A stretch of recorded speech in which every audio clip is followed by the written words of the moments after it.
Kia ora koutou, welcome everybody and welcome to Mahi Matters, New Zealand's employment market update.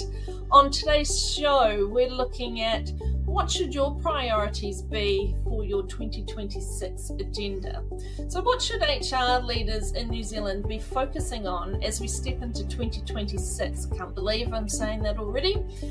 This week we are joined by Stuart Titterrell, Strategic People Partner and HRD 2025 Rising Star finalist, to unpack how evolving workplace trends are influencing the priorities of HR leaders across New Zealand. Also on today's show, increasing headcount. Are most CEOs planning to hire in 2026? We'll explore our latest job opportunities across New Zealand.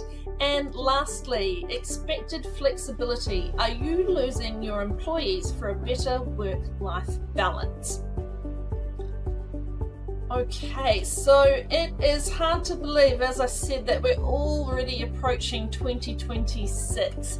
After a year defined by shifting job markets, cautious hiring, and the rapid rise of AI in the workplace, the focus for HR leaders now turns to rethinking attraction and retention strategies for the year ahead. As the new workforce realities emerge and employee priorities continue to evolve, the question becomes, how can HR leaders stay ahead in a year that promises both challenge and opportunity? To discuss this further, we're joined today by Stuart Titterrell, Strategic People Partner and HRD 2025 Rising Star finalist. Congratulations and welcome, Stuart. Thank you, Shannon. Hello, how are you? Good to be here. I'm great, thank you. Now, to start off, can you tell us a bit about yourself and your experience in and around the HR space? Yeah, sure. So, look, I've been in retail leadership for about 20 years now, starting on the shop floor before moving into regional and national roles, and then stepping across into HR roles specifically. Look, that's experience over the past 20 years has given me a lot of grounding in the coalface of workplaces to actually understand the problems, the nuances of each individual business. And that's really kind of shaped how I deliver HR business partnering and strategic insights into businesses through their people and how they can achieve their commercial outcomes. Yeah, sure. Now, there's definitely been a lot happening in the HR space this year. How do you see technology, AI, or other new workplace trends shaping HR strategies in the year ahead? Yeah, look, I think HR is in a really exciting place at the moment, but it's also in a very stretched place. Many HR teams around the country are stating that they feel under-resourced and they're very stretched because they're standing in front of a buffet of options and tasks and things that we can lead forward to make businesses better, right? I can never control myself at a buffet, so I can definitely understand that one. That's right, and that's the trick. We've got to go in really cautiously and understand strategically what are the commercial drivers of the business, what's going to be best for people journeys in the business, and what things do we want to take from that buffet and put on our plate. We can't have a little bit of everything because we're going to achieve very little. We need to be really focused, and it's going to be very different depending on what business you're in and how mature your journey is within the HR world. On top of this, we've also got a lot of legislative changes that have been going on this year and will continue into next year. We've got pay equity that's come through, grievance law that's changing, pay secrecy, and of course the Holidays Act, which is going to be front and centre over the next year as that probably passes with a 24-month window toward the end of next year. So we've also got generational workforces. It's very complex. We've got a minimum of 4 generations. Some businesses have 5 generations in the mix at the moment, all with a wide range of wants and needs. We're talking about flexibility. What does that mean? Let's unpack that to each generation. And in 4 years, believe it or not, we're going to get Generation Alpha emerging in the workforce. So we've got our work cut out for us in the HR world now to get ahead. So when Gen Alpha arrive, we are ready to welcome those people into the workforce and actually meet them with what they need so we can have really good retention strategies and drive our business forward. Yeah, well, that sounds like a better plan than just waiting and then going, oh, hang on, they're a bit different. How'd this happen again? Um, Now, you mentioned quite a few things there, but of course, looking back at the past 12 months, what do you see has been the biggest challenges for HR? And which of those do you think are likely to remain top priorities in the year ahead?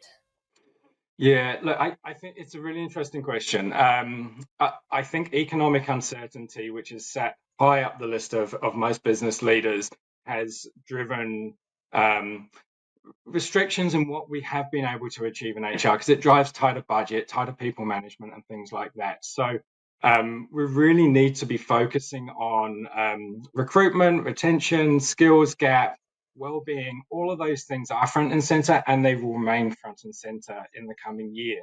AI, which you touched on at the beginning of the show, that's evolving at pace, and it's going to continue evolving at pace.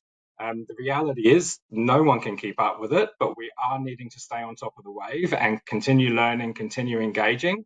That is going to be a space that HR absolutely need to co-own with IT and really have a stake in that. The other element is that this environment that we've been navigating can turn HR teams into firefighters.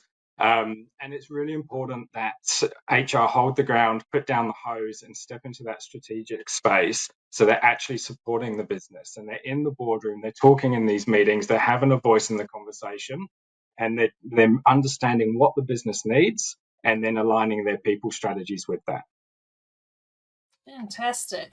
Well, you've already kind of hinted at a few tips there, but for HR leaders who are preparing their strategies, getting into the thick of it for the year ahead, what are your top tips or practical advice that you would share to get the most out of any initiatives for the year ahead? Yeah, absolutely. Look, understand your business. And what I mean by that is learn the love language of your leaders, and that's going to be commercial language. We are really, really good at stepping into a room and talking about HR practices that we're deeply passionate about and we know make a difference to our teams and we know that connects to our business outcomes. But we're not always very good at talking about dollars and cents and percentages and growth. And that is a really, really important part. So, we've got all these wonderful changes on the buffet table. AI is a big one. We've got hyper-personalization, which is going to start scaling over the next couple of years with onboarding plans and training and recruitment and all of those things. But if we're not able to talk commercial, if we're not able to talk business when it matters, we're not going to get the buy-in from the wider business. And that's often a blocker that I hear in HR, is we're not getting that buy-in. So learn the business language, and when you walk into that boardroom or that exec meeting, pivot your language so your message lands, so you get the approval on the budget and everything else to go forward. What you're going to focus on specifically is, again, really going to depend on how mature your business is and what the commercial goals are. So we need to understand those commercial goals to align. But again, retention, healthy attrition, getting ready for generational needs, working with AI tools and how can we adapt those and adopt them into our business they're all going to be key drivers on the table. But along with that, well-being, that's well-being, flexibility are really, really key drivers for employees. We are seeing a huge amount of employees that are exiting businesses, leaving because the flexibility is not quite there yet. This seems to be a jigsaw in New Zealand that we haven't got quite right, and further international businesses.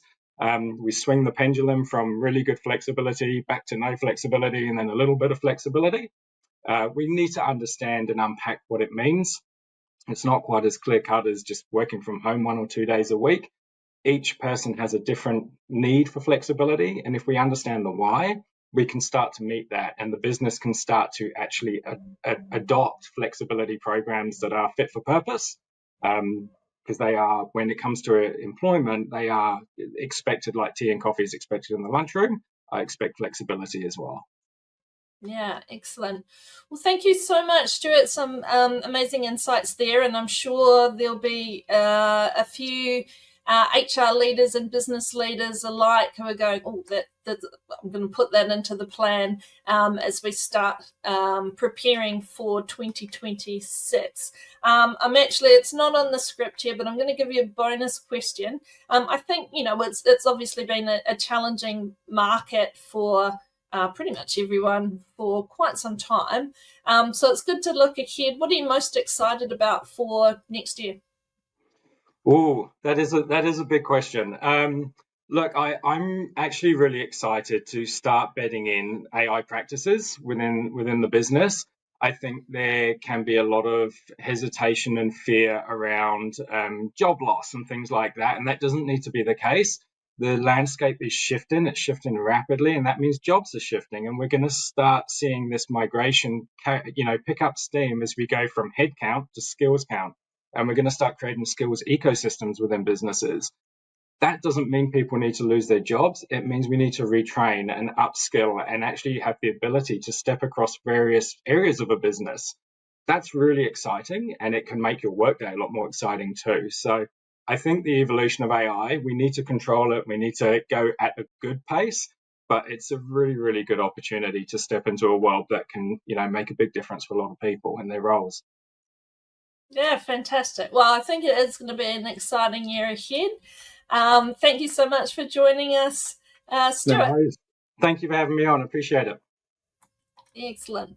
Let's take a look now at our social media polls.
Okay, well, it is good news on the jobs front. CEOs plan to hire, not fire.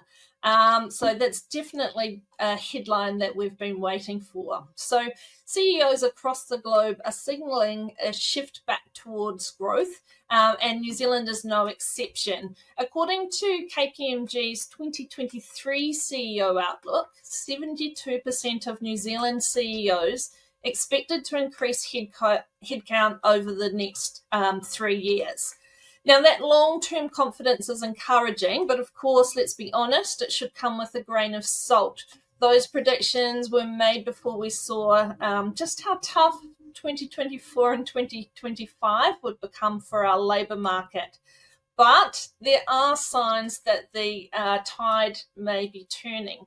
So Stats NZ's latest employment indicators this week show a 0.4% increase in filled jobs in September, marking the third consecutive monthly rise. Now, although it's a modest lift, but after a long stretch of declines, any upward movement is worth noting. Businesses are starting to move out of a survival mode and into a strategic investment and transformation, with a growing focus on innovation, digitization, and capability building. So it's glad to hear we're on the same page as Stuart. And it's not just about replacing roles that were cut, it's about preparing for what's next. And while we're on that topic of what's next, of course, it's impossible to ignore the impact of AI and automation. As we said, rather than eliminating jobs, experts are increasingly suggesting that AI will create new roles, especially in sectors like healthcare, education, infrastructure, and professional services. And a recent NZ Herald piece highlights how many jobs are being reshaped, not removed, and that the tech boom could bring a wave of new career opportunities, particularly for those with adaptable skill sets. For employers, this is a moment to invest in people and future skills. For job seekers, it's a reminder that change doesn't necessarily mean fewer opportunities, it just means different ones. The labour market is definitely evolving, not evaporating, and demand for talent, especially for those who can grow with this change, isn't going away. So the big takeaway, jobs aren't disappearing, they're transforming, and if CEOs are still talking growth, it's a good time to stay curious, upskill, and get ready for the next wave. You may have noticed our newly revamped website as well, which also includes our salary guide. Are you being paid the right salary? So check out Frog Recruitment's new online salary guide to compare your salary against others in your industry, gain insights into the New Zealand market, and be prepared for your next job interview. Up on screen are just a few of the roles that we have available right now in both Wellington and Auckland. But of course, things are starting to pick up and we're seeing that change. So make sure you keep an eye on the job site, as well as it's a good idea to set up a job alert so you can get the tailored jobs straight to your inbox. Okay, well that is it for today's show. I hope you've enjoyed it. Thanks for joining us, and we'll see you again next week.